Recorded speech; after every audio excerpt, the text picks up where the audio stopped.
Hello everyone, this is Ved. I hope you guys are doing great. So guys, आज के lecture में हम fluid chapter को start करने वाले हैं। ओके, तो बेसिकली हमारा जो सरफेस टेंशन से पहले वाला पार्ट है वो हम डिस्कस करने वाले हैं। तो चलिए शुरू करते हैं। तो first of all let me introduce myself. So I am Ved Prakash Singh and I did BTech in electrical and I have mentored thousands of students so far and gave several selections in NEET. And guys let's talk about plus and iconic subscription plan. तो guys plus subscription plan आपका 2 साल का 56,000 के around है, 18 months का आपका 48,000 के around and 12 months का सब्सक्रिप्शन प्लान आपका 39,000 के around. And you can use this referral code Ved to get 10% discount and proceed to pay pay आप क्लिक कर सकते हैं। इसके अलावा आइकॉनिक सब्सक्रिप्शन प्लान आपका 2 साल का 1 लाख के अराउंड, 18 मंथ्स का आपका 80,000 के अराउंड है एंड 12 मंथ्स का सब्सक्रिप्शन प्लान आपका 65,000 के अराउंड। एंड रेफरल कोड में आप कोड वेद यूज कर सकते हो टू गेट 10% डिस्काउंट। और इसमें आपको 1-to-1 लाइव मेंटरशिप प्रोग्राम भी हम आपको प्रोवाइड कराएंगे। तो आइकॉनिक में जो फीचर्स होंगे आपके प्लस से थोड़े ज्यादा होंगे। ओके, एंड इसमें 1-to-1 लाइव मेंटरशिप प्रोग्राम वो तो मिलेगा ही आपको। चलिए तो शुरू करते हैं। तो गाइज, तो हम फ्लूइड पोर्शन को स्टार्ट कर रहे हैं। तो मैं आपको बता देता हूँ, एक इंपॉर्टेंट चैप्टर है, ठीक है। इससे आप एक्सपेक्ट कर सकते हो कि मिनिमम एक क्वेश्चन तो फंसेगा ही इस चैप्टर से, आपके फ्लूइड वाले से। चलिए तो शुरू करते हैं। तो सबसे पहला मन में एक बात आती है कि फ्लूइड होता क्या है। हम बात तो कर रहे हैं कि फ्लूइड चैप्टर स्टार्ट कर रहे हैं। तो अगर एनसीईआरटी के अकॉर्डिंग देखो तो इसका नाम है मैकेनिकल प्रॉपर्टीज ऑफ फ्लूइड है। ओके, तो फ्लूइड बोलते किसे? तो गाइस, फ्लूइड जो भी चीज फ्लो कर सकती है। अब सॉलिड तो फ्लो करेगा नहीं। जो भी आपका लिक्विड है और गैसेस है जो फ्लो कर सकता है उसको हम क्या बोलते हैं? फ्लूइड बोलते हैं, विच कैन फ्लो। तो एग्जाम्पल क्या है? Liquid and gases. ठीक है, लिक्विड और जो गैसेस हैं ये हमारे क्या हैं? ये हमारे फ्लूइड कहलाएंगे क्योंकि ये फ्लो कर सकते हैं, बह सकते हैं। ओके, अब इस पूरे चैप्टर में जनरली हम बात करेंगे आइडियल फ्लूइड की। ठीक है, जितने भी आप थ्योरम्स वगैरह देखोगे, जो बर्नौलीज थ्योरम वगैरह, जो भी हम आइडियल फ्लूइड की चर्चा करेंगे। तो आइडियल फ्लूइड क्या होता है? आइडियल फ्लूइड की अगर हम बात करें तो आइडियल फ्लूइड हमारा होता है जो इनकम्प्रेसिबल। ठीक है, जो क्या हो बच्चों? जो इनकम्प्रेसिबल हो, जिसको आप कंप्रेस नहीं कर सकते। ठीक है, तो क्या हो? जो कि इनकम्प्रेसिबल हो। ठीक है, इनकम्प्रेसिबल, कंप्रेस नहीं कर सकते मतलब यार फिक्स्ड वॉल्यूम मान लो, फिक्स्ड डेंसिटी लिख दो यहाँ पे। ठीक है, जिसकी डेंसिटी क्या रहेगी? फिक्स्ड रहेगी, फिक्स्ड डेंसिटी। ओके, नेक्स्ट आपका और क्या हो सकता है इसमें? नेक्स्ट जैसे इनकम्प्रेसिबल हो गया, इनकम्प्रेसिबल के अलावा आप लिख सकते हैं नॉन विस्कस। ठीक है, और क्या होना चाहिए? Non viscous. सब आपके दिमाग में आएगा सर ये विस्कस वर्ड तो हमने सुना नहीं पहले। तो गाइज, विस्कस को आप ऐसे ध्यान रखो, विस्कस का मतलब विस्कोसिटी से आप ध्यान रखो। विस्कस हो गया मतलब देयर इज नो फ्रिक्शन। जो जनरली आपने फ्रिक्शन पढ़ा है ना एनएलएम वाले चैप्टर में, तो वैसे ही फ्लूइड के अंदर लिक्विड और गैसेस में जो फ्रिक्शन लग रहा है उसको हम क्या बोलते हैं? विस्कोसिटी बोलते हैं। तो मतलब आप फ्रिक्शनल फोर्स जो होगा फ्लूइड में एब्सेंट होगा अगर वो आइडियल फ्लूइड है, तो there is no friction. Okay, तो मतलब यहां पे क्या होगा? कोई भी फ्रिक्शन नहीं होगा, नो फ्रिक्शन। फ्रिक्शन आपका क्या होगा? प्रेजेंट नहीं होगा। तो एक तो इनकम्प्रेसिबल होना चाहिए और आपका नॉन विस्कस होना चाहिए। ओके, आगे आप स्ट्रीमलाइन वगैरह पढ़ोगे वो अलग चीज है। तो एटलीस्ट ये दोनों चीज तो होना चाहिए, इनकम्प्रेसिबल एंड नॉन विस्कस। ठीक है, अब हम आगे चलते हैं। आगे हम बात करते हैं प्रेशर। तो बेसिकली प्रेशर क्या है? तो जनरली अगर मैं आपसे पूछूंगा कि प्रेशर क्या है तो आप बोल दोगे sir force per unit area is pressure. But guys that's not the correct way, because आपका जो फोर्स है यहां पे सरफेस से परपेंडिकुलर होना चाहिए। ओके, सरफेस से क्या होना चाहिए? परपेंडिकुलर।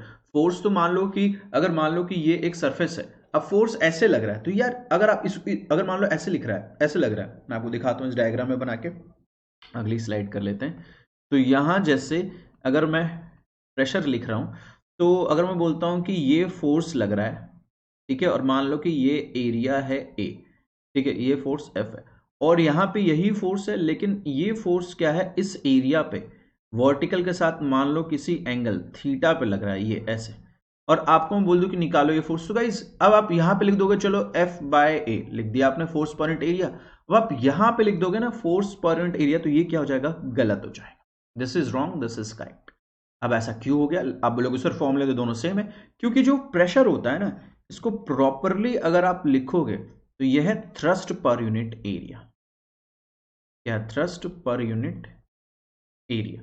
तो थ्रस्ट पर यूनिट एरिया मतलब आपका वो फोर्स लोगे जो सरफेस से क्या हो, परपेंडिकुलर है। ठीक है, परपेंडिकुलर कंपोनेंट लेना हमें, मतलब फोर्स का वो कंपोनेंट लेना है जो सरफेस के क्या हो, परपेंडिकुलर हो, वो हमें लेना है।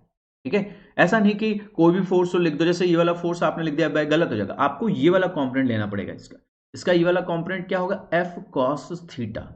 तो this is correct, F cos theta divide by, this is correct. Surface के जो परपेंडिकुलर हो उसको आप लोगे, F cos theta divided by A.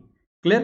तो अब सर मतलब आप कह रहे हो कि sir pressure force per unit area, but एक चीज हमें ध्यान रखना है कि जो फोर्स है परपेंडिकुलर होना चाहिए, जो सरफेस के परपेंडिकुलर हो, या फिर उसको थ्रस्ट पर यूनिट एरिया बोल दो। थ्रस्ट वही फोर्सेस होते हैं जो सरफेस के परपेंडिकुलर होते हैं। हाँ, ये बिल्कुल सही है।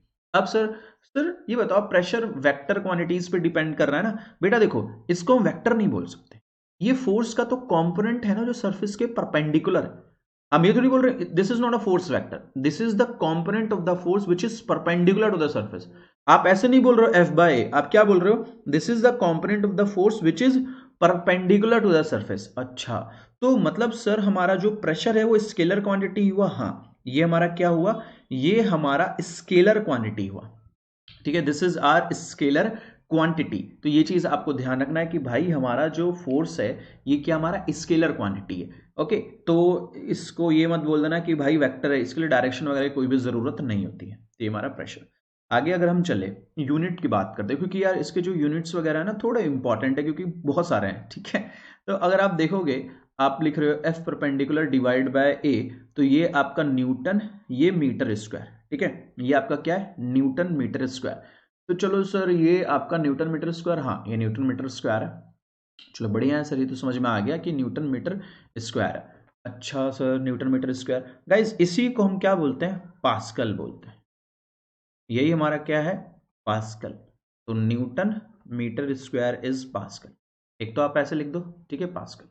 दूसरी चीज स्टूडेंट यहां पे हम और भी यूज करते हैं, 1 atm। 1 atm क्या होगा, जैसे आपका है एटमॉस्फेरिक प्रेशर। ठीक है, इसको आप यहां देखते हैं, तो मैं लिखता हूं यहां पे 1 atm एटमॉस्फेरिक प्रेशर। ठीक है, ये क्या है, एटमॉस्फेरिक प्रेशर। अब 1 atmospheric pressure is equal to 1.0। ठीक है, 1.01 इंटू 10⁵ पास्कल, ये होता है। ठीक है, this is what atmospheric pressure. ठीक है, 1 atm, इसको ऐसे भी लिख सकते हो। दूसरा एक होता है 1 बार। 1 बार इज इक्वल टू होता है 10⁵ पास्कल। 10⁵ पास्कल लिख दो।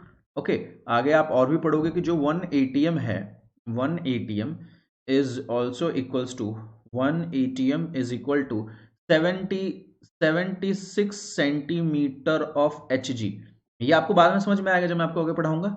इसको हम बोल सकते हैं 760 mm ऑफ Hg भी आप बोल सकते हो। ओके, या तो इसको आप ऐसे समझ लो, ठीक है, इसको आप ऐसे समझ लो। ओके, नहीं तो आप इसका जो 1 atm है, ठीक है, 1 atm को और भी हम बहुत कुछ बोल सकते हैं, जैसे हम इसको हम टॉर में भी लिख सकते हैं। ठीक है, तो 760 टॉर के भी क्या होता है, ये बराबर होता है 1 atm is also equals to 760 torr. ठीक है, तो गाइज ये जो है आपके डिफरेंट डिफरेंट क्या है, नोटेशंस हैं। ठीक है, ये आपके डिफरेंट डिफरेंट आपके यूनिट्स हैं, इनको आपने ध्यान रखना है। ठीक है, ये यूज होंगे तो पूरे चैप्टर में यूज होंगे, तो पता होना चाहिए। अब गाइज ये तो प्रेशर की बात, प्रेशर के यूनिट्स की बात हो गई। ठीक है, ये सारा जो भी मैंने आपको बताया है ये सब हमारे यूनिट्स हो गए, किसके, प्रेशर के, प्रेशर के। अब हम बात करते हैं कि चलो प्रेशर की बात होगी सर, अब हमें वॉल्यूम भी तो इस चैप्टर में यूज करना है। हमें पूरे चैप्टर में लिक्विड लिक्विड ही तो खेलना है। तो अगर हम वॉल्यूम की बात करें तो वॉल्यूम हम क्या लिख लेंगे, 1 litre is equal to 10⁻³ metre cube. पता होना चाहिए, कई बार हम कंफ्यूज होते हैं यार 1 लीटर में कितने मीटर क्यूब, क्या पता हमें जो लिक्विड वगैरह दे दे वो लीटर में दे दे। ठीक है, फिर आप कंफ्यूज हो यार लीटर में दे दिया है तो, फिर वहां आप गलत सेलेक्ट यूनिट लगा दो, तो पता होना चाहिए। ठीक है, and guys this is also equals to 1 litre is equal to 10⁻³ metre cube, और इक्वल टू 10⁻+3 सेंटीमीटर क्यूब भी हो सकता है। ओके, एंड साथ के साथ इसको आप लिख सकते हो 1 डेसीमीटर क्यूब। 1 डेसीमीटर क्यूब, ठीक है, 1 डेसीमीटर क्यूब, इसको तो आप ऐसे, इसको आप ऐसे ले सकते हैं। ओके, ये है। तो गाइस ये पता होना चाहिए फिलहाल, ये सारी चीजें आपको पता होनी चाहिए। अब हम आगे चलते हैं। तो सबसे पहला टॉपिक है प्रेशर ड्यू टू लिक्विड। ठीक है, क्या है? प्रेशर ड्यू टू लिक्विड, कि जो हमारा लिक्विड है उसकी वजह से कितना प्रेशर होता है। तो पहला हेडिंग डाल लो आप, सॉरी गाइस, ठीक है, प्रेशर ड्यू टू लिक्विड, ठीक है, कि लिक्विड की वजह से हमारा कितना, ठीक है, प्रेशर ड्यू टू लिक्विड, ठीक है। अब प्रेशर ड्यू टू लिक्विड, अब हम क्या करते हैं, कंटेनर लेते हैं। सबसे पहले हम यहाँ पे कंटेनर ले लेते हैं, ये हमारा कंटेनर हो गया। ओके, अब इस कंटेनर में हम क्या करते हैं, एक सिलेंडर एज्यूम कर लेते हैं। ये मान लो एक आपने सिलेंडर यहाँ पे एज्यूम कर लिया, ठीक है। इस कंटेनर में मान लो ये लिक्विड भरा पड़ा है, पानी भरा पड़ा है, यहाँ तक कोई भी लिक्विड आप मान सकते हो, यहाँ तक भरा हुआ है, ठीक, उसकी डेंसिटी रो ले लो। ये हाइट मान लो कि ये वाली हाइट कितना है, h1 है, ठीक है। और ये वाली जो हाइट है इस बॉटम, ये क्या है, h2 है। और सिलेंडर की हाइट आप ले लो, h ले लो। ये पॉइंट आप ले सकते हो 1, ये पॉइंट आप ले लो 2। ओके, अब हम बात करते हैं यहाँ पे कि हमारा हमारा यहाँ पे बच्चों जो ये जो सिलेंडर है, इस सिलेंडर को देखते हैं कौन कौन बैलेंस कर रहा है, ठीक है। इस सिलेंडर को कौन कौन बैलेंस कर रहा है जरा वो देखते हैं। तो अगर मैं इस सिलेंडर को अलग से आप लोगों को यहां पे दिखाऊं, यहां पे, ठीक है, अलग से मैं इसको बना के यहां पे दिखाऊं, यहां पे, ठीक है, अलग से यहां पे, ओके, ऐसे बना के दिखाऊं। तो गाइस ये देखो, ये आपका 1 पॉइंट ले लिया, ये आपका। तो गाइस इस प्रेशर की वजह से, गाइस इस प्रेशर देखो यहां पे जो ये है आपका, मान लो कि ऊपर जो है, ठीक है, ऊपर अगर मान लो कि देखो, या तो एक तरीका ये है कि बिल्कुल अगर मैं ये एज्यूम कर लूं कि जो मेरा लिक्विड है, देखो इसको जरा मैं इरेज कर रहा हूं, ठीक है, आई एम सॉरी, थोड़ा एक पॉइंट पहले बता दूं, बाद में इसको देखेंगे। ये मान लो कि सरफेस बिल्कुल जो कंटेनर का जो सिलेंडर है बिल्कुल ऐसे सरफेस को टच कर रहा है, ऐसे, यहाँ पे ऐसे लिक्विड के बिल्कुल। तो ये अब इस कंटेनर का हमने हाइट क्या ले लिया, अब इसको थोड़ा ऐसे कर लेते हैं। तो बच्चों जो ए वाला पॉइंट है, यहां पे कौन सा प्रेशर होगा, एटमॉस्फेरिक प्रेशर, एटमॉस्फेरिक प्रेशर होगा टॉप पे। तो गाइस जैसे देखो अभी क्या खुला हुआ है सब, तो इधर क्या एटमॉस्फेरिक प्रेशर, ठीक है, जैसे ओपन है सारा तो क्या एटमॉस्फेरिक प्रेशर, उसको हम पी नॉट से डिनोट करते हैं, ठीक है, पी नॉट से डिनोट करते हैं। अब आप ये बताओ कि प्रेशर ऊपर लग रहा है कुछ, तो उसकी वजह से कितना फोर्स लग रहा होगा, प्रेशर इज फोर्स क्या होता है, प्रेशर इनटू एरिया। तो पी नॉट इंटू इतना लग रहा होगा, और इसका एरिया ऑफ क्रॉस सेक्शन हमने क्या मान लिया, ए मान लिया। इसका एरिया ऑफ क्रॉस सेक्शन क्या है, ए। अब आप ये बताओ कि इसका जो वेट है, इसका जो वेट है वो भी तो नीचे लग रहा होगा, तो इसका वेट नीचे क्या ले लू सिलेंडर का, mg। अब दो फोर्सेस लग रहे हैं, एक तो ऊपर का जो एटमॉस्फेयर है वो ऐसे प्रेशर लगा रहा है नीचे की तरफ, ठीक है, फोर्स लगा रहा है नीचे की तरफ, इसका खुद का वेट भी नीचे है, लेकिन ये भी देख रहे हो कि ये बीच में कहीं नीचे नहीं जा रहा, इसका मतलब कोई ना कोई इसके वेट को क्या कर दे रहा है, बैलेंस कर दे रहा है। तो यहां पे जो बॉटम है, बॉटम पे भी प्रेशर होगा कुछ, वो इसको क्या कर रहा है, बैलेंस कर रहा है। तो बॉटम से ऊपर कितना फोर्स लग रहा है, मान लो F2 लग रहा है, वो नीचे प्रेशर मान लो P है, तो कितना P इंटू ए। तो ये इनके फोर्स को क्या, ये क्या कर रहा है, इन दोनों को बैलेंस कर रहा है, ठीक है, ये क्या कर रहा है, प्रेशर, ठीक है, ये इनके जो बॉटम पे, जो बॉटम ही तो बैलेंस कर रहा है, बॉटम से जो लिक्विड है ऐसे, क्योंकि देखो अब आप बोलोगे सर साइड से भी तो लिक्विड है जो फोर्स लगा रहा होगा, तो साइड वाले प्रेशर तो बैलेंस कर देंगे ना। साइड से जो भी देखो, साइड से जो भी फोर्सेस लग रहा है, क्या वो इसको बैलेंस नहीं कर दे रहे हैं, हाँ देखो, वो तो एक दूसरे को बैलेंस आउट कर दे रहे हैं, तो उनका कोई रोल नहीं है। तो जो भी बचा वो नीचे से जो फोर्स लग रहा है वो उसको बैलेंस कर रहा है, तो नीचे प्रेशर है उसकी वजह से लग रहा है कितना, P इंटू ए। अब इनको बस बैलेंस कर देना है। तो बताओ F1 है, ये mg है, ये F2 है, ठीक है। F1 की बात करते हैं, ये क्या है, P इंटू ए, ये m इंटू जी, और F2 को क्या लिख दूं, ये इसको P नॉट लिखो ना, P नॉट इंटू ए, ये आपका P इंटू ए। गाइस इससे P की वैल्यू निकाल रहा हूं, तो देखो P naught A plus M G. इसको मैं किससे डिवाइड दूँ, पी से डिवाइड देता हूँ, सॉरी ए से, एरिया लेके आ रहा हूँ ना इधर ऐसे। गाइस देखो पी, ये क्या हो जाएगा, पी नॉट, ये एस, एम जी बाय ए। ठीक है, ये क्या है आपका एम जी बाय ए। ओके, एम जी बाय ए। अब आप मुझे एक बात बताओ बच्चों, ये एम जी बाय ए है, ये वेट किसका है, सिलेंडर का। सिलेंडर का वेट है एम जी बाय ए।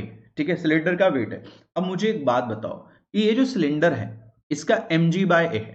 ठीक है, एम जी बाय ए है। तो ये जो सिलेंडर हमने माना था ये क्या था, ये सिलेंडर हमने एक इमेजिनरी सिलेंडर माना था पानी के अंदर। ये अलग से कोई एक सिलेंडर फ्लोट नहीं कर रहा, हमने बस ये सिलेंडर जो पानी फ्लूइड रेस्ट में था ना उसी का एक इमेजिनरी सिलेंडर हमने माना था। ठीक है, तो अब अगर मैं इसका मास पूछूं तो इसका मास क्या होगा, इसका खुद का डेंसिटी और इसका वॉल्यूम, और इसका वॉल्यूम क्या है, area of cross section into H रख दो यहाँ पे। तो P is equal to P not plus M की जगह क्या लिखो, rho A H G divide by ए।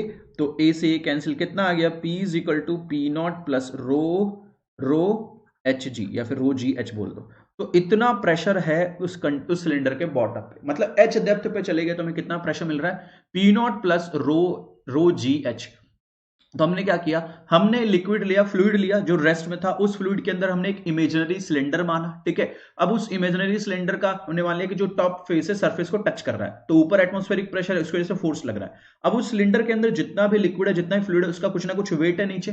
ठीक है, वेट है, ठीक है। तो दो फोर्स नीचे लग रहे हैं, एक तो एटमॉस्फेरिक प्रेशर की वजह से फोर्स नीचे लग रहा है, उसका खुद का वेट भी नीचे लग रहा है। तो किसी ने तो सिलेंडर के वेट को बैलेंस, इन दोनों फोर्सेस को बैलेंस किया होगा। तो लिक्विड के बाकी जो फ्लूइड है वो मिलकर फोर्स लगा रहा है, तो साइड से जो फोर्स लग रहा है वो तो एक दूसरे को बैलेंस कर दे रहा है, क्योंकि जितना यहां से लग रहा है वही इतना, जितना यहां लग रहा है उतना ही यहां, जितना यहां लग रहा है उतना ही, तो बैलेंस है। तो साइड से कोई फोर्स नहीं लग रहा है, तो बॉटम में कुछ प्रेशर होगा उसकी वजह से फोर्स लग रहा है ऊपर, वो इसको बैलेंस कर रहा है। तो बॉटम पे हमने प्रेशर कितना माना, P, उसकी वजह से फोर्स कितना हो गया, P इंटू ए। तो ये फोर्स इन दोनों को बैलेंस कर रहा हमने कर दिया। फिर उसके बाद जो सिलेंडर का मास है उसको हमने डेंसिटी के टर्म्स में रखा और पुट कर दिया। अब फिर उसके बाद ये हमारा आ गया। तो इसका मतलब सर बात तो ये हो गई कि जो हमारा यहां पे एक्सप्रेशन आ रहा है P is equal to P not plus rho ji H, ये जो आया हमारा, ठीक है, मतलब कि कोई अगर मान लो कि ये लिक्विड है, ठीक है, लिक्विड है, इसके सरफेस पे प्रेशर हमारा कितना है, लिक्विड के सरफेस पे वो तो एटमॉस्फेरिक प्रेशर ही होगा क्योंकि खुला हुआ ओपन। और जब इससे हम एच डेप्थ नीचे चले गए, एच डेप्थ नीचे चले गए, तो यहाँ पे टोटल प्रेशर कितना हो, देखो एटमॉस्फेरिक प्रेशर तो होगा प्लस लिक्विड की वजह से रो जी एच, इतना प्रेशर बॉटम पे होगा, इतना प्रेशर हमारे इसके बॉटम पे होगा ही होगा। अच्छा, तो टोटल प्रेशर बॉटम पे कितना आ गया, P not plus rho ji H. तो एब्सोलूट प्रेशर जो है हमारा बच्चों, ये अब आपका जो है एब्सोलूट प्रेशर, तो ये जो टोटल प्रेशर आपने निकाला इसको बोलते हैं absolute pressure, p not plus rho ji H. तो गाइस जो भी आपका टोटल प्रेशर है उसमें से अगर, ठीक है, अगर मैं एटमॉस्फेरिक प्रेशर को हटा दूं, ठीक है, ये क्या है, p not plus rho ji H minus क्या है, पी नॉट, तो ये कितना आ गया, रो जी एच। ठीक है, ये आपका क्या है, गॉज प्रेशर है। ठीक है, ये आपका गॉज प्रेशर है, rho ji H, this is what gauge pressure. Okay, अब फिलहाल हम एक ग्राफ बना के देखते हैं इस प्रेशर का डेप्थ के साथ, कि इस प्रेशर का डेप्थ के साथ ग्राफ बन कैसा है। ठीक है, आ जाओ यहां बनाते हैं ग्राफ। ठीक है, यहां पे एक हम ग्राफ प्लॉट करते हैं, क्या है, P is equal to P not plus rho ji h. हम एक ग्राफ प्लॉट कर रहे हैं किसके किसके बीच में, हम प्रेशर और हाइट, प्रेशर और डेप्थ के बीच में ये हम ग्राफ प्लॉट कर रहे हैं। बच्चों यहां पे देखो, यहां अगर देखोगे P, ये रो जी एच, और ये क्या है, पी नॉट, इसके बीच में ग्राफ प्लॉट कर रहे हैं। बच्चों ये बताओ, ये है आपका y M X plus C, Y is equal to M X plus C. ठीक है, अब आप बताओ कि जो m है वो क्या है, रो जी, रो जी।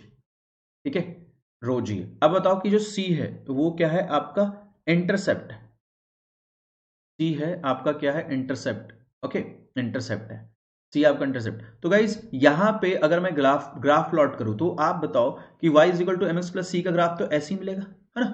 खुद बताओ कि इसका इंटरसेप्ट कितना है पी नॉट, तो मतलब ये वाला प्रेशर यहाँ पे क्या है पी नॉट।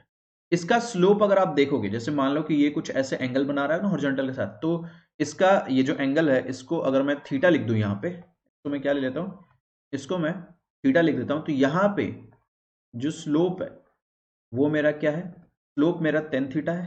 ठीक है, स्लोप क्या है मेरा tan थीटा है गाइस। ये स्लोप ये स्लोप क्या हमारा tan थीटा है। ठीक है, तो this slope is equal to rho G, ये हमारा स्लोप। और ये क्या है बच्चों, ये हमारा इंटरसेप्ट है पी नॉट।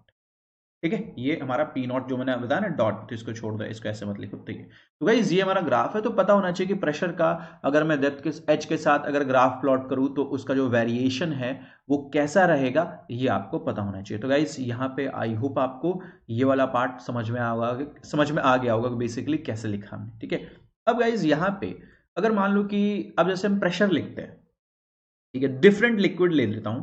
जैसे अगर मैं आपको एक एग्जांपल यहां दिखाऊं कि जैसे मान लो कि मैं एक कंटेनर ले लेता हूं पहले, तो ये कुछ ऐसा मैंने कंटेनर ले लिया, एक सेकंड रुक जाओ, ये कुछ ऐसे कंटेनर ले लिया। ठीक है, इस कंटेनर में हम क्या करते हैं, दो लिक्विड ले ले रहा हूं मैं। मान लो कि ये ब्लैक वाला लिक्विड हो गया ऊपर। ठीक है, इसकी हाइट हम h ले लेते हैं, इसकी डेंसिटी रो ले लेते हैं। ठीक है, इसकी डेंसिटी हमने रो ले ली, कुछ ऐसा है। ओके, अब मैं क्या कर रहा हूं कि मैं यहाँ पे एक और एच हाइट का मैं एक मान लो ये वाला लिक्विड ले लेता हूं जिसकी डेंसिटी क्या है 2 रो है। तो यहाँ पे दो है, और गाइस दोनों लिक्विड इमिसिबल है, जो आपस में मिक्स नहीं हो सकते। ठीक है, तो इमिसिबल मैंने लिक्विड ले लिया,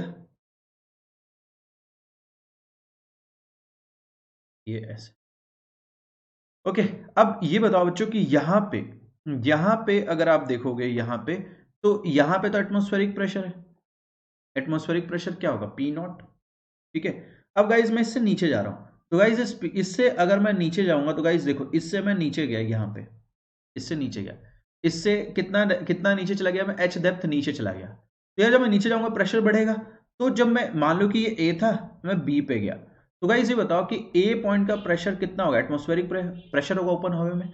अब गाइज जब मैं बी पे जाऊंगा, तो मैं ए से बी पे गया, तो देखो ए पे प्रेशर पी नॉट था, मैं कितना चला गया नीचे, एच डेप्थ, क्योंकि एच ही तो है, तो क्या हो गया रो जी एच हो गया।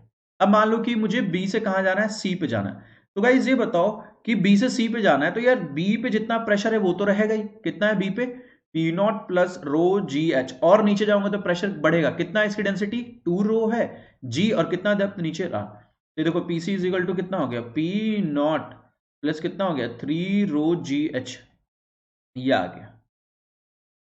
ठीक है, इतना आ गया। तो बच्चों ये आपका बॉटम पे क्या होगा, प्रेशर होगा। तो अगर आप देखोगे यहाँ पे, तो क्या है, पहले टॉप पे pressure p not, H depth नीचे चले गए तो क्या हो गया रो जी एच हो गया, और एच डेप्थ नीचे चले जाओगे तो क्या होगा 2 रो जी एच हो गया। तो देखो p not plus 3 rho ji H, ये क्या आ गया, टोटल प्रेशर आ गया आपके बॉटम पे।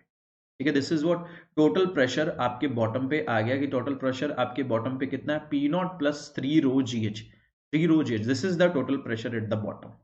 ओके, तो ऐसे आपने प्रेशर लिखना है जब कई सारे लिक्विड हो। अब मान लो कि अभी तो चलो मैंने दो डिफरेंट लिक्विड लिए हमने, क्या पता हम यहाँ पे 3 लिक्विड भी ले सकते हैं। अगर मान लो 3 लिक्विड ले लूँ, तीनों अलग अलग डेंसिटी के हैं, तो आप बॉटम पे प्रेशर लिख के बताना कितना आएगा। ठीक है, तो पहले एक चलो हमने एक कंटेनर ले लिया। ठीक है, कंटेनर ले लिया, इस कंटेनर के अंदर हमने मान लो 3 लिक्विड ले लेते हैं। ये मान लो H1 डेप्थ पे H1 हाइट है, ये H2 ले लेते हैं, और यहाँ पे H3। और ये पता ना जिसकी ज़्यादा डेंसिटी होगी वो बॉटम में रहेगा। ठीक है, तो इसको रो 1 ले लो, इसको रो 2 ले लो, इसको रो 3 ले लो, तो ये कुछ ऐसा। ठीक है, ऐसे, ये ऐसे। ठीक है, अब टॉप से बॉटम पे चलते हैं। ठीक है, तो टॉप मोस्ट पॉइंट पे जो प्रेशर है, यहाँ पे प्रेशर क्या है, पी नॉट है। अब नीचे जा रहे हैं, तो गाइज देखो जैसे जैसे नीचे जाओगे, देखो कितना पी नॉट तो है ही, अब नीचे आओगे तो क्या होगा रो जी एच वन। ठीक है, डेंसिटी भी रो 1 है, प्लस और नीचे जाओगे, देखो पहले हम यहाँ से आए, अब नीचे चल रहे हैं, और तो नीचे क्या हो गया, डेंसिटी रो 2 है, तो रो 2 जी एच 2 हो गया। और नीचे चले तो क्या होगा, देखो यहाँ पे रो हो गया, जी हो गया, एच, फ्री हो गया, ये आ गया ये हो गया बॉटम पे total pressure. This is what, this is the total pressure, this is the guys total pressure at the bottom of the container. ये होगा कंटेनर के बॉटम पे total pressure, p not plus row 1 GH1 plus row 2 GH2 plus रो 3, इसकी density last वाली density rho 3 GH3। तो guys ऐसे आपको pressure लिखने आना चाहिए कि भाई अगर हम डेप्थ में जाते जा रहे हो तो प्रेशर कैसे लिखना है, अलग अलग लिक्विड होंगे तो आपको प्रेशर कैसे लिखना है, क्लियर है। तो गाइज ये एब्सोल्यूट प्रेशर है, इसमें से अगर आप एटमॉस्फेरिक प्रेशर घटा दोगे तो आपको क्या मिल जाएगा, गॉज प्रेशर मिल जाएगा। ओके, आगे चलते हैं। तो नेक्स्ट कुछ चीजें और आपको ध्यान रखनी है, जैसे डेंसिटी, डेंसिटी भी आपको पता ही होगा। तो बच्चों जो हमारा डेंसिटी होता है, डेंसिटी होता है क्या, मास पर यूनिट वॉल्यूम, है ना, क्या होता है, मास पर यूनिट वॉल्यूम। तो यूनिट क्या है इसका, ये बताओ, केजी पर मीटर क्यूब। तो हमें डेंसिटी याद रखनी है, जैसे हमें वाटर की डेंसिटी याद रखनी है, कितनी होती है, 1000 केजी पर मीटर क्यूब या फिर 1 ग्राम पर सेंटीमीटर क्यूब, ऐसे, ठीक है। जो हमारा सी वाटर होता है ना बच्चों, सी वाटर, तो सी वाटर की डेंसिटी थोड़ी सी ज्यादा होती है, क्यों, क्योंकि आपको पता है उसके अंदर क्या मिला होता है बच्चों, उसके अंदर मिला होता है सॉल्ट, ठीक है, उसके अंदर आपका मिला होता है सॉल्ट। तो सॉल्ट की वजह से क्या होता है बच्चों कि सॉल्ट की वजह से, सॉल्ट सॉल्युबल होता है तो वो क्या करता है, इसकी डेंसिटी को बढ़ा देता है, ठीक है। तो वो हो जाता है बेटा आपका 1030, ठीक है, 1020 1030 होता है, तो इसको मैं लिखता हूं 1030 केजी पर मीटर क्यूब ये होता है, ठीक है। तो इसको ऐसे लिख सकते हैं 1.03 ग्राम, ठीक है, 1.03 नहीं 1.03 ग्राम पर सेंटीमीटर क्यूब, अगर आप ग्राम पर सेंटीमीटर क्यूब में उसे लिखोगे तो, ठीक है। तो ये आपको पता होना चाहिए कि बेसिकली कि आपका सी वाटर की डेंसिटी कितनी होती है, ठीक है, सी वाटर की डेंसिटी, तो याद रखना वाटर से थोड़ी ज्यादा होती है, 1.03 होती है। सिमिलरली गाइस ये हो गया, उसके अलावा मरकरी का भी ध्यान रखना है क्योंकि मरकरी का बहुत यूज होगा इस चैप्टर में। तो मरकरी Hg ये होता है 13600, इसको ऐसे याद रखो 13600 केजी पर मीटर क्यूब, ये होता है आपका मरकरी का डेंसिटी। इसको याद रखना क्योंकि इस चैप्टर में मरकरी का मरकरी यूज होता ही होता है, तो इसकी डेंसिटी आप याद रखना। उसके बाद बच्चों आपको एयर की जो डेंसिटी है वो भी आपको याद रखनी पड़ेगी कि एयर की डेंसिटी कितनी होती है। तो जो हमारी एयर की डेंसिटी होती है वो होती है 1.225 समथिंग कुछ होता है। तो जो एयर डेंसिटी होती है ना वो होता है 1.225 केजी पर मीटर क्यूब। तो इसी को शॉर्ट में क्या मैं 1.3 भी आपको ये देखने मिल जाएगा, ठीक है। तो 1.3 याद रखो। तो आपको एयर की डेंसिटी याद रखनी है, आपको सी वाटर की डेंसिटी याद रखनी है, ठीक है। आपका मरकरी का डेंसिटी आपको पता होना चाहिए, वाटर की डेंसिटी आपको पता होना चाहिए। तो ये याद रखना क्योंकि कई बार क्या होता है कुछ न्यूमेरिकल्स वगैरह में डेटा गिवन नहीं होता है, फिर आप याद नहीं रखोगे, फिर क्वेश्चन को कैसे सॉल्व करोगे, तो इसलिए पता होना चाहिए। इसके अलावा होता है एक और term that is relative density. क्या होता है, रिलेटिव डेंसिटी। तो रिलेटिव डेंसिटी भी हमें पता होनी चाहिए। तो गाइस रिलेटिव डेंसिटी क्या होता है, it is basically a ratio of density of substance to the density of water at 4 degree Celsius. क्या होता है रिलेटिव डेंसिटी, रोडी लिख रहा हूं, density of substance divide by density of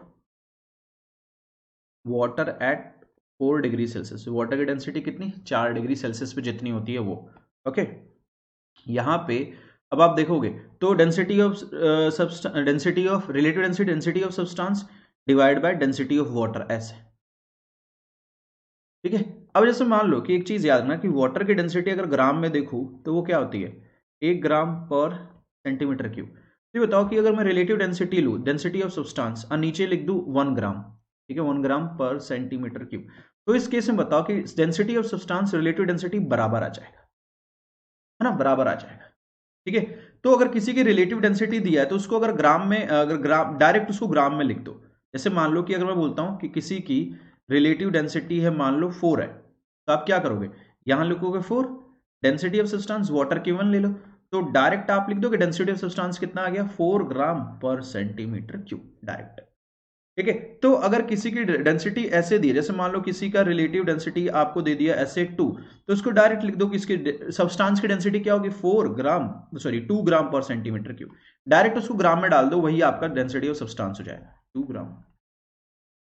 ऐसा क्यों? क्योंकि यार वाटर की डेंसिटी हमें पता है कि ग्राम में क्या होती है, 1 होती है ना, 1 ग्राम पर सेंटीमीटर की, तो डायरेक्ट वही हो जाएगा। तो ये चीज ध्यान रखना, क्योंकि कई बार न्यूमेरिकल में क्या होता है, डेंसिटी ना देके रिलेटिव डेंसिटी देगा, और जब रिलेटिव डेंसिटी देगा तो जो रिलेटिव डेंसिटी है वही सब्सटेंस की डेंसिटी हो जाएगी ग्राम में, खत्म। ठीक है, तो गाइस ये छोटे छोटे टर्म्स है जो हमें पता होना चाहिए। अब हम थोड़ा आगे चलते हैं। ओके, तो अब हम आगे चलेंगे तो गाइज अब हमें क्या करना है कि अब हम बात करते हैं कि यहाँ पे अभी जो भी हमने लिक्विड लिया, जो कंटेनर वगैरह था, हमारा कंटेनर वगैरह क्या था, रेस्ट में था।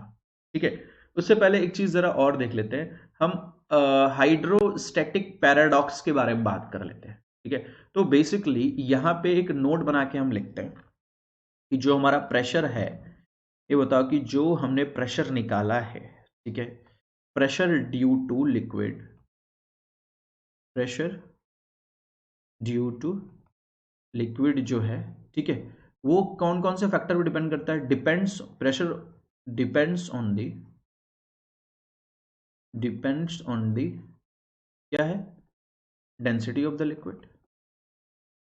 जो लिक्विड आप यूज कर रहे हो उसकी डेंसिटी क्या है, ठीक है, और हाइट, हाइट बोल दो या फिर डेप्थ बोल दो। ठीक है, ये बताओ कि क्या ये इसके अंदर कहीं भी एरिया ऑफ क्रॉस सेक्शन वगैरह कुछ भी आ रहा, नहीं, तो ये बेटा आपके शेप और कंटेनर के शेप और साइज पे डिपेंड नहीं करता है, independent of shape and size of the container. ठीक है, कंटेनर के शेप और साइज पे डिपेंड नहीं करता है। ठीक है, कंटेनर के शेप और साइज पे डिपेंड नहीं करता है, ध्यान देना। ओके, जैसे मैं आपको एक यहाँ डायग्राम बनाता हूँ, आपको और क्लैरिटी आएगी कि अगर मान लो कि एक आपने कंटेनर ऐसा ले लिया और एक आपने कंटेनर ऐसा ले लिया, ठीक है, कंटेनर आपने ऐसा ले लिया। अब आप मुझे बताओ कि यहाँ पे h हाइट तक ये आपका लिक्विड है, ठीक है, h हाइट तक लिक्विड है, यहाँ पे भी h हाइट का लिक्विड है। लेकिन एक बात बताओ बच्चों कि यहाँ पे डेंसिटी, मान लो इसकी भी डेंसिटी क्या है, रो है, ये भी सेम लिक्विड है, लेकिन अब अगर आपको मैं पूछूं कि इनके बॉटम पे प्रेशर क्या है, तो बच्चों यहाँ पे बॉटम पे जो प्रेशर है सेम है, rho ji H at P not plus rho ji H, that will be the,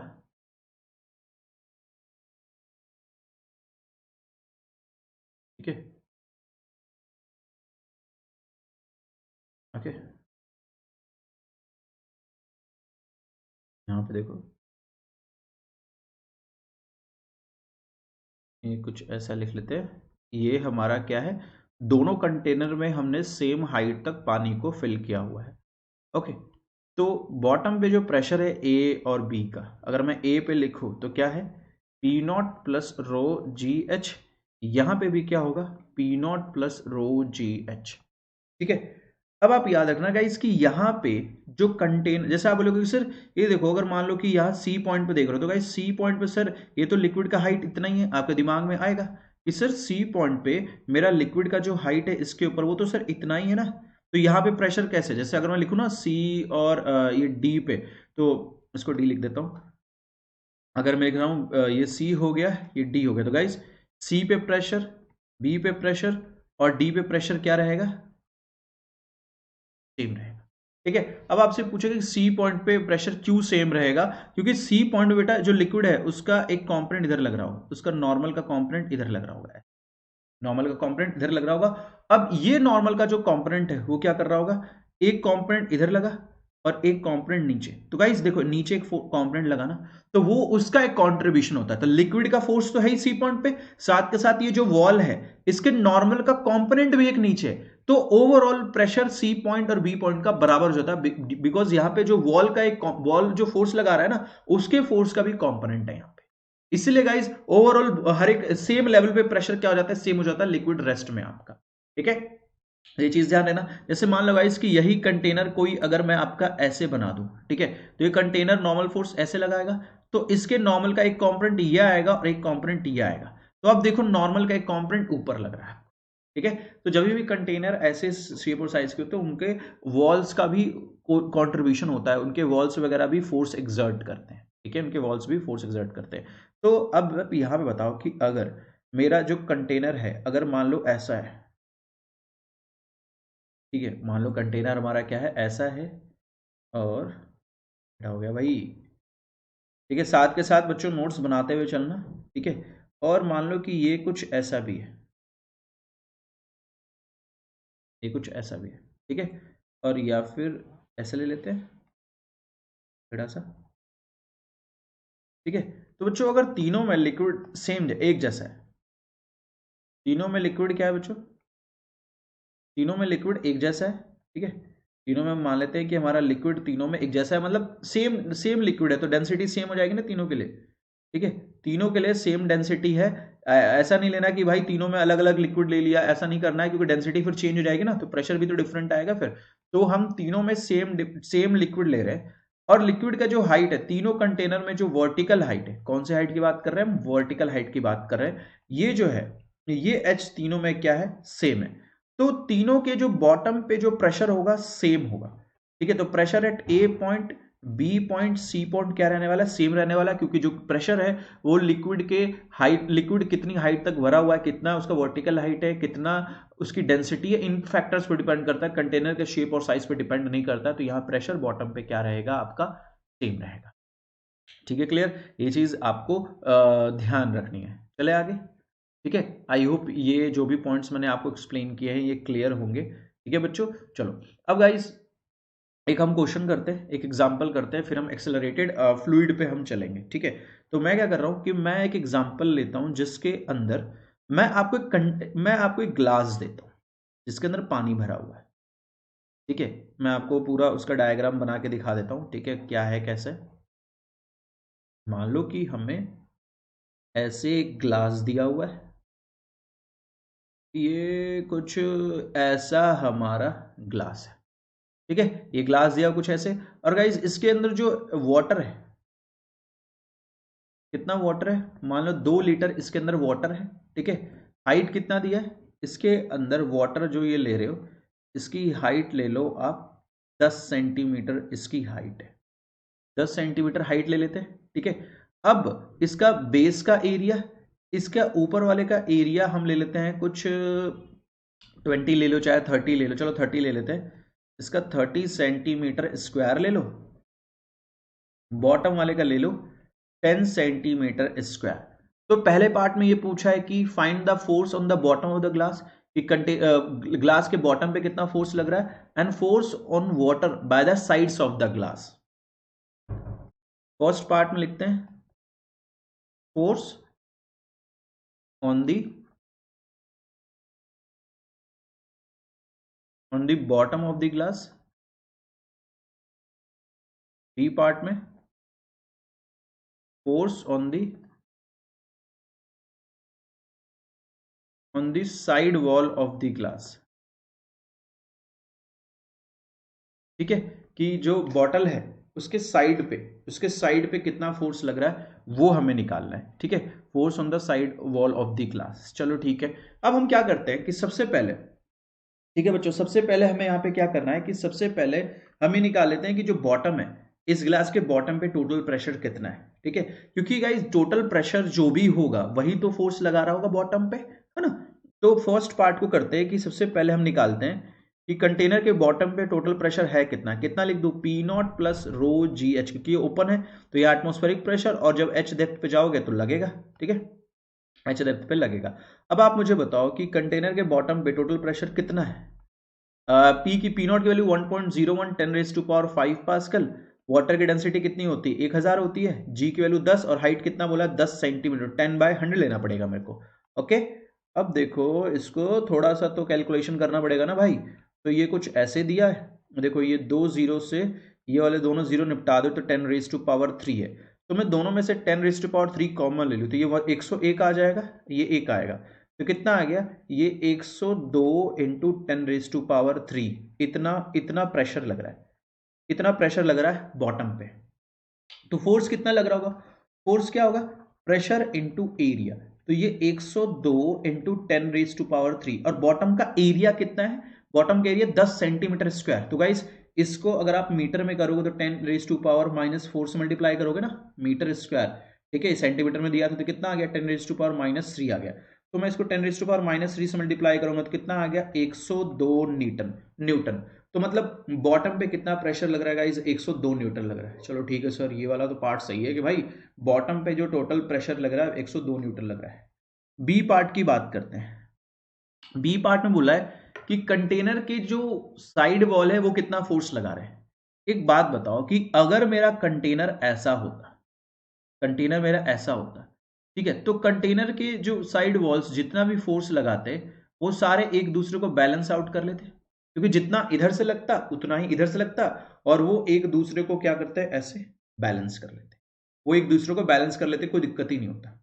अब आप मुझे एक बात बताओ कि यहां पे अगर आप देखोगे तो यहां पे जो कंपोनेंट है वो कैसे लगेंगे, इसका नॉर्मल फोर्स बॉल कैसे लगाएगा, ऐसे, उसका एक कंपोनेंट ऊपर आएगा और एक कंपोनेंट नीचे आएगा। सिमिलरली यहां पे भी सेम सेम लेवल पे देख लो, एक फोर्स ऐसे लगेगा, एक इधर आएगा और एक इधर आएगा।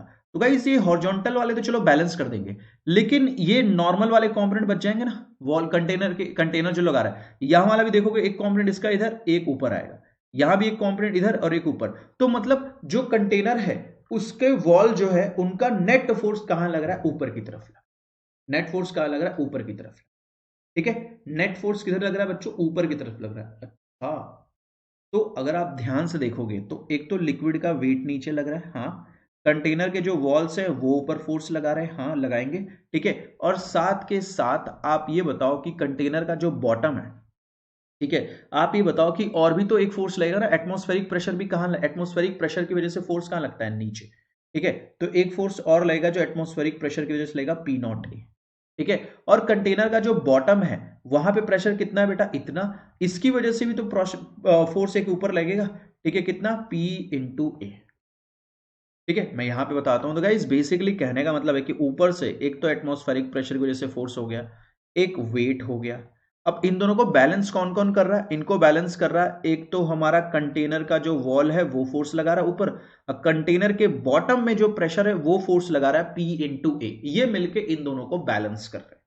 अच्छा सर, तो बात ये है कि P0A प्लस कंटेनर लिक्विड का weight is equal to PA plus force exerted by the wall, ये है एग्जैक्टली तो सबसे पहले अब इन दोनों इसकी वैल्यू निकाल लेते हैं। P0A की वैल्यू कितनी है, देखो ये तो 1.01 10⁵ पास्कल, और हम ऊपर वाले इसकी बात करें ना, कंटेनर का जो एयर है वो तो एटमॉस्फेरिक प्रेशर तो यहाँ पे ऐसे लग रहा होगा, तो ऊपर वाला क्रॉस सेक्शन लोगे जाते हैं 30 सेंटीमीटर स्क्वायर, तो 30 इंटू 10⁻⁻4 ऐसे लोगे आप, ठीक है।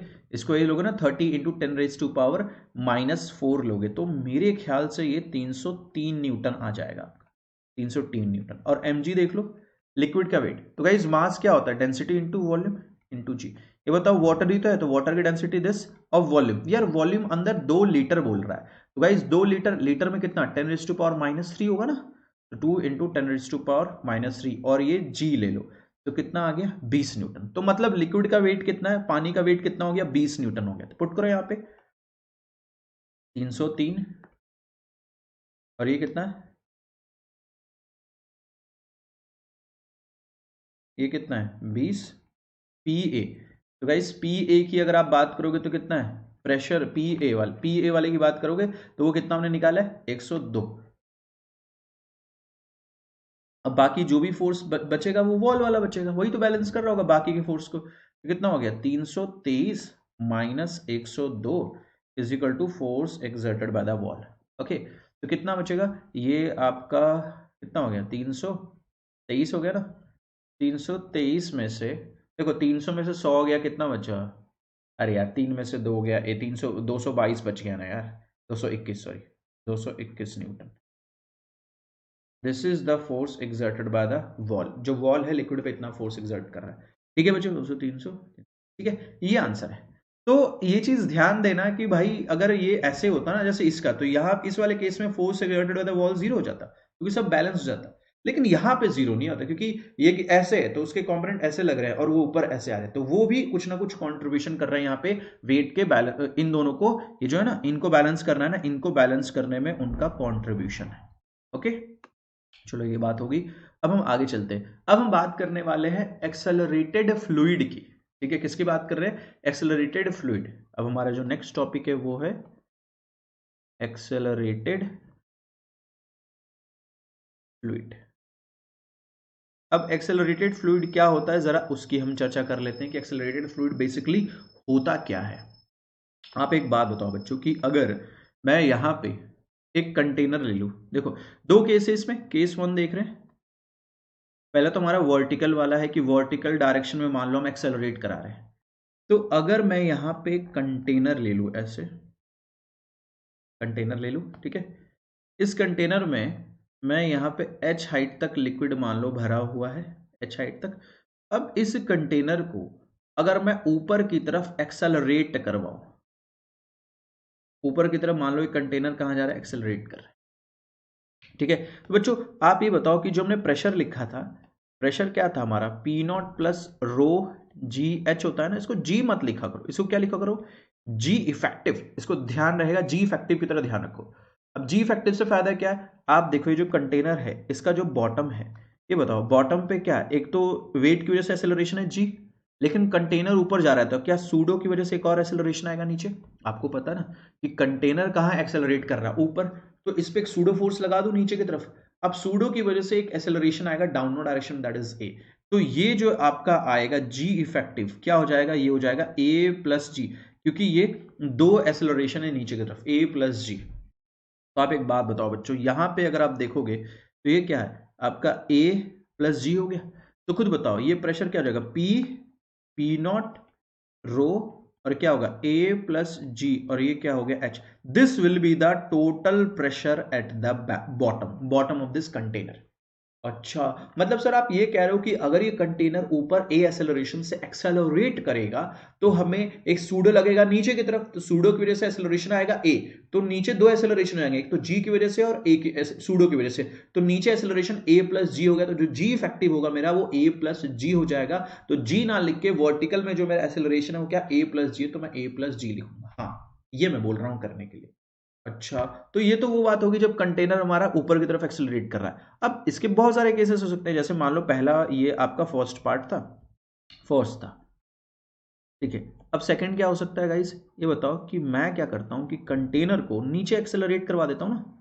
हो सकता है ना कि मान लो एक कंटेनर मेरा नीचे एक्सेलरेट कर रहा है, ठीक है, तो मैं इसमें एच हाइट तक लिक्विड भर दिया मैंने, ये एच हाइट तक लिक्विड भर दिया, ये पूरा, ये देखो मैंने इसमें एच हाइट तक लिक्विड को फिल कर दिया। ओके, एच हाइट को, एच हाइट तक लिक्विड को फिल कर दिया। अब आप मुझे एक बात बताओ कि यहाँ पे जब मैंने एच हाइट को इसको फिल कर दिया, अब कंटेनर एक्सेलरेट कर रहा है नीचे की तरफ, कंटेनर नीचे की तरफ एक्सेलरेट कर रहा है। तो ये बताओ ये कंटेनर नीचे की तरफ एक्सेलरेट कर रहा है, तो यहाँ पे बताओ सूडो की एक्सेलरेशन जी नीचे, सूडो की वजह से कहा, सूडो फोर्स कहा लगेगा ऊपर, this is due to pseudo, है ना। कि एक्सेलरेशन देखो अगर कंटेनर नीचे जा रहा था सूडो फोर्स का लगेगा ऊपर, तो सूडो की वजह से एक्सेलरेशन ऊपर आएगा। तो खुद बताओ कि यहां पे जो जी इफेक्टिव होगा क्या होगा, जी माइनस ए होगा, जी माइनस ए होगा। तो खुद बताओ कंटेनर के बॉटम पे प्रेशर कितना होगा, p not plus rho g effective into h, p is equal to P not plus rho, और ये क्या है g minus a into h. कितना आएगा, ठीक है, p not plus rho g minus a into h, this will be the case, second case. ये हो गया फर्स्ट, सेकेंड हो गया, थर्ड चलते हैं। अब इस थर्ड की अगर आप बात करोगे तो थर्ड में मान लो कि मैं कंटेनर का क्या करा दे रहा हूं, फ्री फॉल करा दे रहा हूं। कंटेनर क्या हो गया, फ्री फॉल, मतलब मैंने एक बाल्टी में पानी लिया और मैं उसे छोड़ दे रहा हूं, नीचे गिर रहा है। अच्छा, वो नीचे गिर रहा है तब मैं पूछ रहा हूं कि जब वो हवा में है तो बॉटम पे कितना प्रेशर है उसके, ये पूछ रहा हूं मैं आपसे। ये उसका वही हम एच हाइट ले लेते हैं, ठीक है, इसमें हमने एच हाइट तक मान लो ये लिक्विड भर दिया इसमें, ठीक है। अब यहाँ के इसके बॉटम पे मैं प्रेशर लिखने बोल रहा हूँ, तो आप खुद बताओ कि जी तो नीचे था ही। अब ये फ्री फॉल का मतलब समझते हो कि ये नीचे गिर रहा है, कितने एक्सेलरेशन से, जी से। तो सूडो लगेगा ऊपर, और सूडो की वजह से एक्सेलरेशन क्या है, जी। तो खुद बताओ कि यहाँ पे जो जी इफेक्टिव है क्या होगा, जी माइनस जी क्या हो जाएगा, जीरो। तो यहाँ पे जो जी इफेक्टिव की वैल्यू है वो क्या हो जाएगा, जी इफेक्टिव क्या हो जाएगा, जीरो। तो अब खुद बताओ प्रेशर कैसे लिख दो, P is equal to P not plus rho, ठीक है, जी इफेक्टिव इंटू क्या होगा, एच।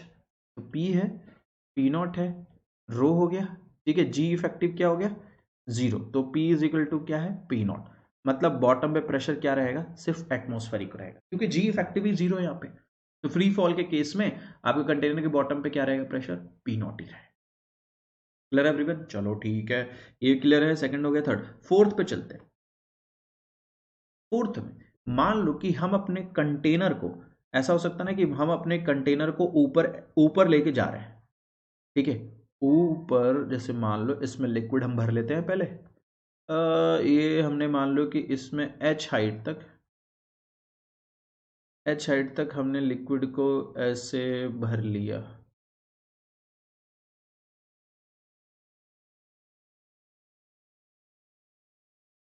ठीक है, ये ऐसे कांस्टेंट वेलोसिटी, या फिर कांस्टेंट वेलोसिटी से ऊपर ले जाओ चाहे नीचे ले जाओ। ये बताओ कांस्टेंट वेलोसिटी से मैं चाहे ऊपर ले जाऊं, कंटेनर को ऊपर ले जाऊं चाहे नीचे ले जाऊं, मुझे पता है ए की वैल्यू क्या रहेगी, जीरो। तो नीचे की तरफ एक ही एक्सेलरेशन रहेगा, जी। तो खुद बताओ यहाँ पे जी इफेक्टिव सिर्फ जी ही रहेगा, और तो कोई एक्सेलरेशन है नहीं यहाँ पे, ठीक है।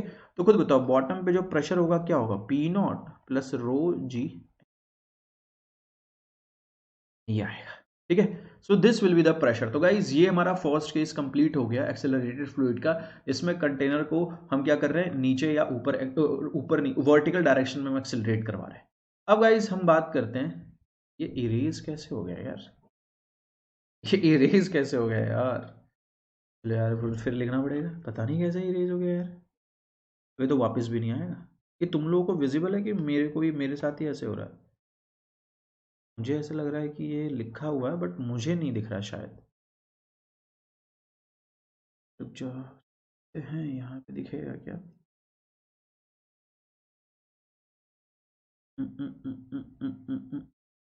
आई थिंक ये विजिबल ही नहीं है, मेरे को भी विजिबल नहीं है ये। चलो, तो मैं इसको कर लिख दूँ क्या, आई डोंट नो, चलो मैं इसको अगली वाली स्लाइड पे लिख दे रहा हूँ, क्योंकि मुझे लग रहा है स्लाइड पे कुछ गड़बड़ है। यहाँ लिख देता हूँ। तो फोर्थ केस क्या था गाइज हमारा, फोर्थ केस यही था ना, कि हमारा जो कंटेनर था इसका हमने क्या कराया है, फ्री फॉल कराया। जल्दी जल्दी कर देता हूँ क्योंकि ये यार पता नहीं कैसे इरेज हो गया। ओके, इसमें क्या हमने लिक्विड को एच हाइट तक फिल कर दिया, हमने लिक्विड को एच हाइट तक फिल किया था, ठीक है, एच हाइट तक फिल किया था। ये बताओ कि इसके अंदर जो कंटेनर के अंदर जो लिक्विड है ये हमारा एच हाइट तक भरा हुआ है, एच हाइट तक भरा। तो गाइज एक तो नीचे की तरफ एक्सेलरेशन जी है और एक ऊपर की तरफ क्या है, ए है, ठीक है। लेकिन जब फ्री फॉल होता है तो एक्सेलरेशन क्या होता है, जी से गिरेगा वो, तो ऊपर वाला एक्सेलरेशन क्या होगा, जी। तो ऊपर नीचे वाला बैलेंस कर देगा, तो जी इफेक्टिव की वैल्यू क्या हो जाएगी, जीरो। तो खुद बताओ पी इज इक्वल टू क्या होगा, पी नॉट। ये लास्ट केस था क्या, अरे भाई फ्री फॉल वाला तो करा दिया। तो ये था ना जब कंटेनर कांस्टेंट वेलोसिटी से ऊपर जाएगा चाहे नीचे जाएगा, अरे यार क्या हो रहा है भाई, फुट कांस्टेंट वेलोसिटी से, ठीक है, कांस्टेंट वेलोसिटी से कंटेनर या तो ऊपर जाए या फिर नीचे जाए, एक्सेलरेशन तो नहीं होगा, ठीक है, सिर्फ एक ही एक्सेलरेशन होगा, वो जी इफेक्टिव वो क्या होगा, जी होगा नीचे की तरफ, ठीक है, नीचे की तरफ होगा। तो खुद बताओ प्रेशर क्या होगा बॉटम पे, P not plus rho ji H, इसके अलावा और तो कोई प्रेशर होगा ही नहीं, ठीक है। तो ये आ गया total pressure at the bottom of the container, ठीक है जी। Now let's talk about the next part, slide add कर लेता हूं थोड़ा मैं,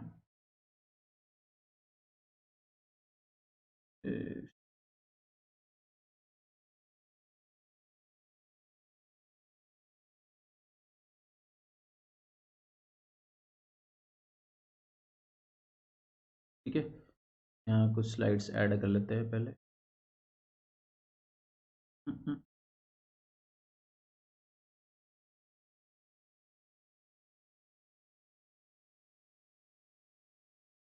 ठीक है, ये हमने स्लाइड्स ऐड कर लिया। ठीक है, तो अब हम नेक्स्ट केस पे चलते हैं। तो नेक्स्ट केस क्या है गाइस, अभी हमारा कंटेनर क्या था, हम वर्टिकल डायरेक्शन में से एक्सेलरेट करवा रहे थे, अब हम बात करेंगे हॉरिजॉन्टल डायरेक्शन की। ठीक है, अब हम किसकी बात करेंगे, अब हम कंटेनर को, अब अपने कंटेनर को हॉरिजॉन्टल डायरेक्शन में हम क्या कराने वाले हैं, एक्सेलरेट करवाने वाले हैं। ठीक है, अभी तो हम वर्टिकल डायरेक्शन में एक्सेलरेट करवा रहे थे, अब हम करवाएंगे हॉरिजॉन्टल डायरेक्शन में एक्सेलरेट। एक सेकेंड,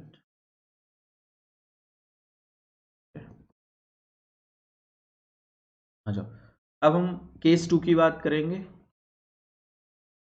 हॉरिजॉन्टल। ठीक है, चलो तो सबसे पहले मैं क्या करता हूँ, कंटेनर ले लेता हूँ। इस कंटेनर में मान लो, आप घर पे भी आपने परफॉर्म करके देखा होगा कि जैसे मान लो कि कंटेनर है, उसमें पानी भरा हुआ है, मान लो अगर पूरा ऊपर से ऊपर तक भर दूं मैं इसे। अब इसको अगर मैं, ये बताओ, इसको अगर मैं पीछे, अगर राइट साइड में इसको एक्सेलरेट करवा दूं, राइट साइड में इसको मैं एक्सेलरेट करवा दूं, तो यार थोड़ा बहुत पानी गिर जाएगा, है ना। अगर आपने नोटिस किया होगा, जैसे भरी हुई बाल्टी को, भरी हुई पानी की बाल्टी को जब आप खींचते हो तो पानी थोड़ा बहुत क्या करता है, गिर जाता है। ठीक है, तो गाइज ये कुछ ऐसा आएगा, ये आपका कुछ ऐसा आ जाएगा, ये ऐसा। ठीक है, तो जब इसको मैंने हॉरिजॉन्टल डायरेक्शन में एक्सेलरेट कराया, मतलब बाल्टी भरी हुई थी पानी की, मैंने उसको हॉरिजॉन्टल में ऐसे खींच दिया, तो गाइस जब मैंने इसको हॉरिजॉन्टल में खींचा तो उसमें जो थोड़ा बहुत पानी जो था वो कहाँ गिर गया, नीचे की तरफ गिर गया। तो मतलब जब इसको राइट में एक्सेलरेट कराओगे तो लिक्विड ऐसे पीछे की तरफ भागता है। ठीक है, लिक्विड ऐसे अंदर जो होगा वो पीछे की तरफ भाग रहा हो, क्यों, क्योंकि यहाँ पे पीछे की तरफ क्या लगेगा, क्योंकि राइट में एक्सेलरेट कराओगे तो सूडो कहाँ लगेगा, पीछे।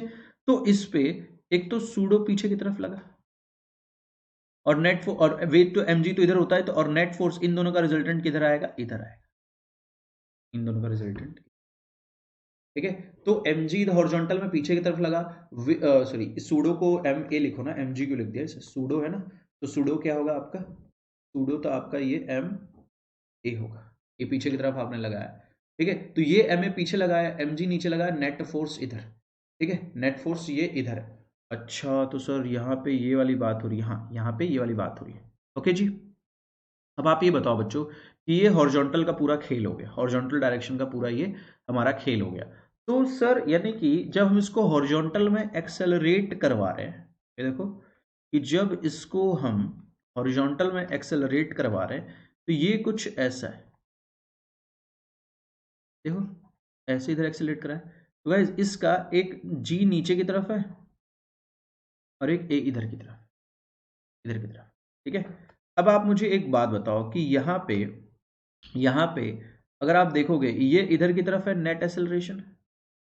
ठीक है, और ये बताओ कि मैं मान लेता हूं कि ये एंगल क्या है, थीटा है, कुछ यही तो होगा, है ना, ये एंगल थीटा होगा। तो मैं एक पॉइंट लेता हूं जहां पे हमें क्या करना है, प्रेशर को फाइंड आउट करना है। तो मैं यहाँ पे इसी कंटेनर को लेता हूं दोबारा से, और मैं एक पॉइंट एज्यूम करता हूं जहां पे हमें प्रेशर को क्या करना है, कैलकुलेट करना है। इसको हमने इधर हॉरिजॉन्टल में ए से क्या करवाया, एक्सेलरेट करवा दिया है। अब देखो ये कुछ ऐसा है। ठीक है, यहाँ पे ये एंगल हमने क्या ले लिया, थीटा ले लिया।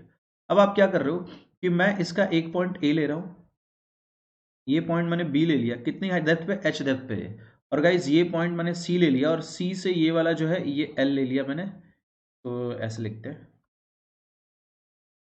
ठीक है, ये क्या है बच्चों, ये हमने क्या ले लिया, ये एल ले लिया। और गाइज ये वाला जो पॉइंट है डी, इस डायरेक्शन में ये वाला जो है इसको हम क्या ले लेते हैं, एच डैश ले लेते हैं, इसको हम क्या ले लेते हैं, एच डैश ले लेते हैं। ओके, तो अब जरा आप ध्यान से देखो कि इस डायरेक्शन में क्या एक्सेलरेशन था, ए, नीचे की तरफ क्या है, जी, और नेट एक्सेलरेशन मान लो आपका इस डायरेक्शन में है, ए नेट। ये एंगल थीटा है तो बेटा ये एंगल थीटा होगा, उसके चक्कर में आप देखो ये 90, तो ये एंगल भी क्या हो जाएगा आपका, थीटा हो जाएगा। तो मैं उस ट्रायंगल को अलग से बना के दिखा दे रहा हूं जिससे आपको क्लियरली सारा पिक्चर क्लियर हो जाए आपका। ये क्या है, एच, ये क्या है, एल। और गाइस ये मैंने बी पॉइंट अपने मन से माना जहां मुझे प्रेशर को फाइंड आउट करना, ये एच डैश। ठीक है, इसके अलावा ये एंगल क्या है, थीटा, ये आपका जी हो गया, ये इधर क्या हो गया, ए हो गया, ये एंगल थीटा और इस डायरेक्शन में एक्सेलरेशन क्या है आपका ए नेट है। और आपको पता है नेट एक्सेलरेशन क्या होगा, इन दोनों का रिजल्टेंट ही तो होगा ना, ए और जी का, तो ए स्क्वायर प्लस जी स्क्वायर। ये पॉइंट क्या है आपका, ये पॉइंट सी है, ठीक है, ये पॉइंट हमने क्या लिया है ए, ये डी है और ये बी है। अब गाइज हम इस बी पॉइंट पर हमें प्रेशर लिखना है, बी पॉइंट पे हमें प्रेशर लिखना है। अब हम पहले कहां से चलना स्टार्ट कर रहे हैं, हम चल रहे हैं ए से बी, हम ए से बी पे चल रहे हैं। तो गाइस जब आप ए से बी पे चलोगे तो सबसे पहले आपको पता होना चाहिए कि यार ए पॉइंट पे प्रेशर क्या है पी नॉट, डी पॉइंट पे प्रेशर क्या है पी नॉट, सी पॉइंट पे प्रेशर क्या है पी नॉट। वाई, बिकॉज ये सब एटमॉस्फेरिक प्रेशर होंगे ना, यहाँ पे देखो ए पे डी पे सी पे क्या है एटमॉस्फेरिक प्रेशर है। अब गाइज हम ए से डी पे चलते हैं, तो गाइज सॉरी ए से बी पे चलना है, तो ये बताओ ए पे प्रेशर क्या है पी नॉट। हम कितना नीचे जा रहे हैं हम गाइज, देखो ना ए से बी यही तो है ना, ये आपका ए है, ये बी है, नीचे जा रहा है, कितना डेप्थ में जाना है एच, और इस डायरेक्शन में एक्सेलरेशन क्या है जी। याद रखना बच्चों, जिस डायरेक्शन में आप जा रहे हो ना उसी डायरेक्शन का आपको एक्सेलरेशन लेना है। तो मैं ए से बी जा रहा हूं बच्चों, मैं ए से बी जा रहा हूं, तो ए पे जो प्रेशर है गाइज, ए पे जो प्रेशर है वो क्या है पी नॉट है, ठीक है। आज जब बी पे नहीं जाऊंगा तो कितना नीचे चला गया एच हाइट डेप्थ, तो क्या आ गया रो जी एच, ये आ गया प्रेशर, ये आपका टोटल प्रेशर आ गया आपका बी पॉइंट पे। This is the pressure at B point. क्योंकि मैं ए से बी गया, मैं कितना नीचे गया एच, और उस ए से बी में डायरेक्शन में एक्सेलरेशन क्या है जी है, वर्टिकल डायरेक्शन में, तो p not plus rho g, this is the pressure if we are moving from A to B, तो प्रेशर बी पॉइंट का इतना आएगा, ठीक है। अब मैं आपको सी से बी की तरफ लेके चलता हूं, देखना मैं आपका ये सी कहां ले जा रहा हूं, सी से बी की तरफ। तो गाइस ये सी है, ये बी पॉइंट है, तो देखो सी से बी जा रहा हूं, तो गाइस सी से बी ऐसे जा रहे हो, इस डायरेक्शन में एक्सेलरेशन क्या ए, ये बताओ हॉरिजॉन्टल में एक ही तो एक्सेलरेशन है दैट इज ए हॉरिजॉन्टल, और हम हॉरिजॉन्टल में बी से सी हॉरिजॉन्टल में जा रहे हैं, ठीक है। और गाइस सी से बी का डिस्टेंस क्या है एल, तो और सी पे प्रेशर कितना एटमॉस्फेरिक, तो मतलब कितना आ जाएगा, हम सी पे प्रेशर पी नॉट है, और सी से बी हम कितना गए डेंसिटी रो, लेंथ कितना गया एल, और एक्सेलरेशन क्या है, तो guys this is the pressure at B point, ये हमारा बी पॉइंट का प्रेशर है। तो गाइस अभी आपको लगेगा कि सर हम ए से बी गए तो कुछ और प्रेशर आ रहा है, सी से बी गए तो कुछ और प्रेशर आ रहा है, नहीं, ये दोनों सेम है। जब आप ये एच और एल की वैल्यू रखोगे तो ये आपको सेम ही दिखेगा, ठीक है बच्चों। तो ये मत सोचो कि अलग अलग प्रेशर, मैं आपको दिखा दूंगा कि दोनों सेम ही है, ओके।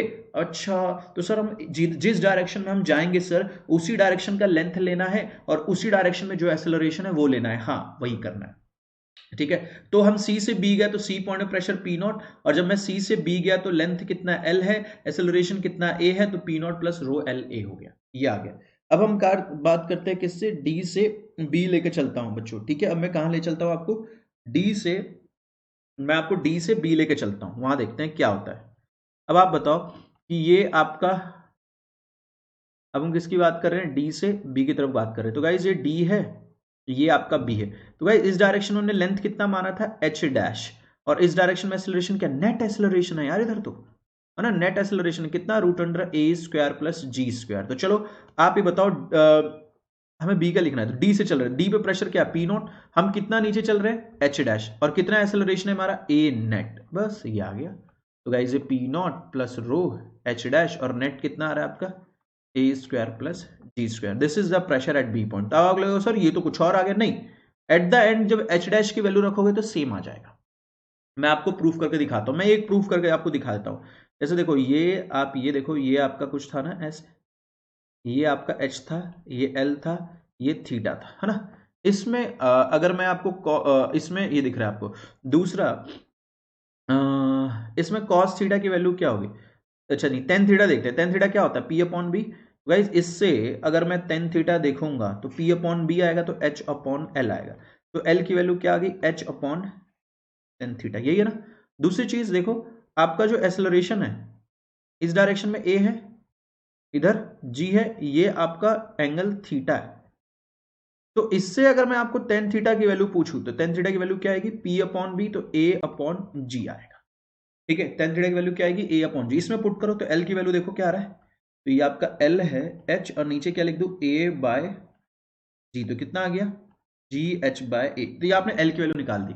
अब जो हमने, जब हम सी से बी गए थे तो हमारा प्रेशर कितना आया था बी का, वो आया था P not plus rho L A आया था। यहां पे क्या करो कि तुम बच्चों यहां पे हम एल की वैल्यू रख देते हैं जी एच अपॉन ए, तो ए से ए कैंसिल, देखो वही आ गया P not plus rho ji H, ठीक है। तो हमने जो सी से बी गए थे बच्चों, हम सी से बी गए थे तो हमारा ये आया था, तो जब मैंने यहां पे इस एल की वैल्यू रखू तो देखो दोबारा यही इससे मैच कर गया। ठीक है, अब यहां पे जब तुम ये एच डैश की वैल्यू रखोगे ना इससे निकाल के, तो दोबारा जो पहला वाला है वही। तो तीनों गाइस, चाहे आप ए से बी जाओ, सी से बी जाओ, डी से बी जाओ, आंसर आपका सेम आएगा, लेकिन प्रेशर लिखने का जो तरीका है वो अलग अलग रहेगा। ये चीज मुझे आपको समझाना था। ठीक है, तो समझ में आया बच्चों प्रेशर कैसे लिखते हैं। अगर कंटेनर आपका अगर एक्सेलरेट कर रहा है, ठीक है, कंटेनर अगर आपका एक्सेलरेटिंग है तो कैसे आपने उसे डील करना है। क्या ये बात आपको समझ में आ गई बच्चों की आपको हॉरिजॉन्टल में एक्सेलरेट करेगा तो कैसे उसे आपने डील करना है। ठीक है, ये चीज क्लियर है, तो ये चीज आपको पता होना चाहिए। आ जाओ, अब इसमें सबसे एक इंपॉर्टेंट पॉइंट मैं आपको बता देता हूं जो आपको पता होनी चाहिए गाइस, कि मैं जैसे मान लो कि आपने ये देखा कि ये ऐसा कुछ है, ठीक है, हमने इधर ऐसे एक्सेलरेट करा है, ये देखो, ये अगर मैं देखूं तो ये एंगल क्या है, थीटा है। ठीक है, थीटा है। और गाइज इसी पे आपने देखा कि यहां पे नीचे की तरफ क्या था, जी, इधर क्या था, ए। अब गाइज इधर हमारा क्या है, नेट एक्सेलरेशन। गाइज ये एंगल थीटा है तो ये भी हमारा क्या हो जाता है, थीटा। इससे हमने जो टेन थीटा निकाला था तो क्या है, पी अपॉन बी, तो ये ए अपॉन जी आ जाएगा, निकाल कर देखो ए अपॉन जी आ जाएगा। तो ये फॉर्मूला आपको ध्यान रखना है, ये फॉर्मूला आपको ध्यान रखना है, टेन थीटा की वैल्यू ए अपॉन जी, इससे आपका आ जाएगा। ठीक है, इससे आप ये टेन थीटा की वैल्यू आप निकाल सकते हो कि ए अपॉन ये कितना आएगा आपका। ठीक है, तो ये चीज आप ध्यान रख सकते हो, दिस इज इंपॉर्टेंट। ठीक है, तो ये चीज आपको पता होना चाहिए कि बच्चों की आपका ए का वैल्यू आ कितना रहा है। ठीक है, तो टेन थीटा क्या होगा आपका, ए बाय जी होगा। ठीक है, ठीक है गाइस, तो ये आई होप ये पार्ट आपको क्लियर हो गया होगा। तो गाइज बाकी नेक्स्ट क्लास में करते हैं। ठीक है, जाते जाते गाइज मैं आपको कुछ इन्फॉर्मेशन कन्वे कर देता हूँ कि सबसे पहले आपको बता देता हूँ कि ऑल इंडिया टेस्ट सीरीज चल रही है डेली, आपका हर संडे होता है दोपहर में 2 बजे। इसमें 5 टेस्ट आपके क्लास 11th के हैं और 5 टेस्ट आपके क्लास 12th के सिलेबस के। क्लास 11th का पूरा सिलेबस, क्लास 12th का पूरा सिलेबस। ओके, इसमें बच्चों 10 फ्री फुल लेंथ टेस्ट है curated by NEET UG 2022 aspirants, for NEET 2022 aspirants के लिए है ये। ठीक है, तो जो भी 2022 के लिए प्रिपेयर कर रहे हैं वो इसको जरूर देना, फायदेमंद है। ठीक है, काफी बेनिफिशियल रहेगा आप लोगों के लिए। और इसमें ऑल इंडिया लेवल पे आप टेस्ट दे रहे हो तो आपको पता भी चल जाएगा कि आपकी रैंक क्या आ रही है, कितनी आपकी परफॉर्मेंस अच्छी है नहीं, कहाँ तक आपका कहाँ गलतियां हो रही है, ये भी आपको पता चलेगा। ओके जी, तो जाते जाते चैनल को सब्सक्राइब कर देना, बेल आइकन को हिट कर देना। बाकी नेक्स्ट क्लास में मिलते हैं। So thank you so much everyone, take care, have fun, God bless you.